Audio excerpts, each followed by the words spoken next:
guys, welcome back to my YouTube channel. My name is Harshita and in today's video I'm going to be doing a Q&A session. So I put a poll on my Instagram and I asked the freshers to ask me questions about law school and what are some of the questions that are troubling them. So I got a bunch of them and I'm going to be answering them in this video. So without further ado, let's get to it.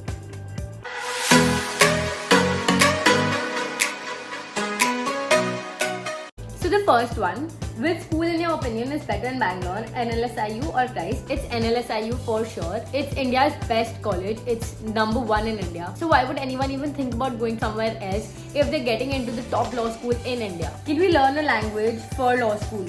So I don't know if you can learn a language for law school, but at least in general, we are given options to learn different types of languages in college as part of your extra courses or extra credits. How to plan out the day? I feel exhausted after classes.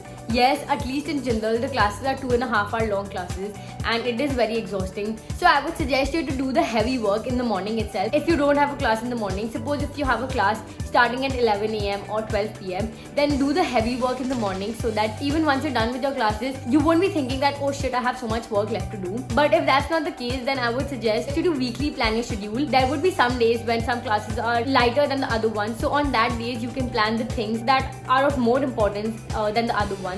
So someday if you have little less pressure, then you can go ahead and do the important things that you had to do. This way you will be able to complete everything without having to compromise on the quality of the work. What sort of notes should we make? So the things taught in class are very different from what you'll get to know while reading books. So what the teacher says in the class is very important, and most of the times the questions for the exams are based on what the teachers had said in the class. So I would suggest you to pay attention properly in class and filter the things that you think are important and the professor is emphasizing on. Don't literally copy paste everything that the professor is reciting, because you will just get tired then. How to build a reading habit for the research papers and all. So the most effective way of building a reading habit is doing all the readings that the professors tell you. So you have 4 to 5 subjects each week, and if you're consistent with all the readings that you get in a week, then you will have a lot to read and it will consequently keep building your habit to read a lot. This will for sure help you. When will Jindal reopen? Any tentative date in mind? So we just got an email sometime back that they're planning to reopen it and they're doing it in a phased manner. So we'll get to know much more information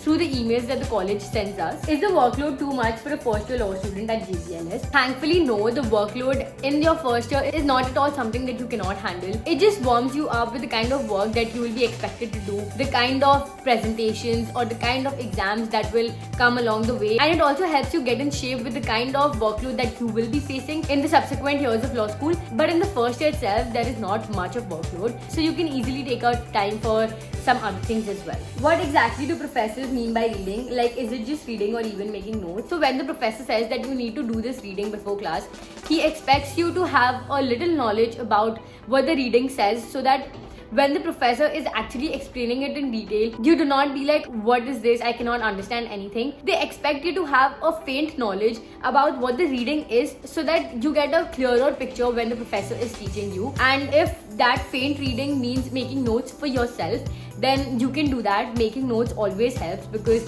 you can then just cross-check whether what you've written is correct by what the professor is saying. So I would suggest that when you're doing a reading, do underline or do make notes of the important things. I am in the second year of BCom and I want to be a corporate attorney. What should my next step be?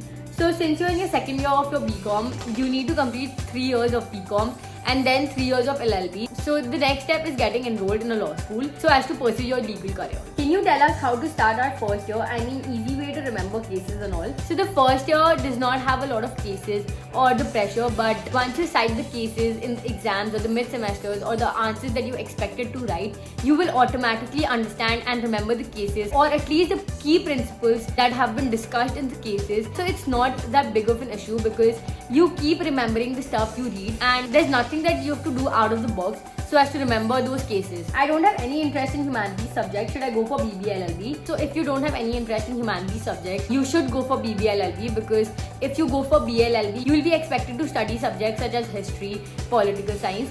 So if you don't have any interest in that, I would suggest you to go for BBLLB. From where can I find internship? So at least in Jindal, we have an office of career services that helps you find internships. Also, you can just surf on Google and there are so many internship opportunities where you can apply. So many NLUs do not provide provide the course of BBLLB. So I would suggest you to go for private colleges, and these are some of the good private law colleges that you can check out. What if we don't get into any top 3 NLU and get into Symbiosis? What should we choose? Well, if you're not getting into any top NLUs and if you're getting into Symbiosis is a pretty good law school itself. If you're in the Pune campus, I'm sure the other campus colleges are good too. But if you're getting in the Pune campus, you should definitely give it a shot. Is mooting worth it? Well, if you like mooting and if you want to give it a try, then of course it's worth it. It's really going to help you in gaining the confidence to speak up in front of people and to be good with the arguments and what you're trying to say. Your delivery of speech will be much better. So you should give it a try. It is worth it for me, and I'm sure if you like it, then it will be worth it for you too. Are the essential readings the only thing that was tested on during the internals and finals? Essentially, yes. The essential readings are the only things that you tested on, but the suggested readings also complement the answers that you give. What is the correct method to study for exams? Well, there is no correct method. I think whatever suits you should be your study method, but just be thorough with your readings. With the readings that have been done in college with your professor. Cases and citations in your legal answers are very important. One of the most important parts for studying for exams is knowing the cases, knowing the legal precedents that are important for your subject and for your syllabus. How to do proper research for assignments and assessments. So the research totally depends on the kind of question that you get in your exam or what the subject matter of the question is. For some subjects, the answers might just be enough with what the professor has taught or what the professor has given notes for, but for some you might have to research. Are there any prior requirements, example, experience or certificates to join societies, or are there inductions? So most of the societies in Jindal have their own inductions and it's their own selection process. You need to clear their selection process in order to get into the society. If you have something on your CV and if that particular society calls for your CV, then that might help you. But other than that, it's solely on the induction process. How to make the most out of law school? Well, I'll be doing that in another video, so stay tuned for that. How did you get into legal aid society? No, I'm not in the legal aid society. I was in the moot court society. How can we cope up with studies at law school? So you need to be consistent with the readings that the professors give you. If you keep procrastinating, the backlog keeps happening and then you keep stressing out on what all is left to be done. So make sure you're consistent with your readings. What are the few things we should keep in mind while starting law school? Well, I just uploaded a new video that talks about the 5 things that I wish I knew before starting law school. Except for that, you need to know that you need to have a good habit of reading. You need to be very consistent and you need to be very hardworking and determined. You cannot just give up just because a particular month is very stressful. You need to work hard and you need to get through it. How do you know if an internship is good or bad if you have no prior experience? Well, talk to your seniors, talk to people that might have interned under that organization or in that place. And if you can't find anyone, then your only option is to actually intern under them and understand if it's good or bad. Experiences differ from people to people. Something which might be bad for them might be good for you. So it totally depends. So those were the questions that I got and I hope I answered all of them. If I've not answered your question, make sure to put it down in the comments and I'll get to it. I hope you guys took away something important from this video, and if you guys liked the video, don't forget to like, share and subscribe to my channel. It would mean the world to me, and I'll see you guys in the next one. Thank you.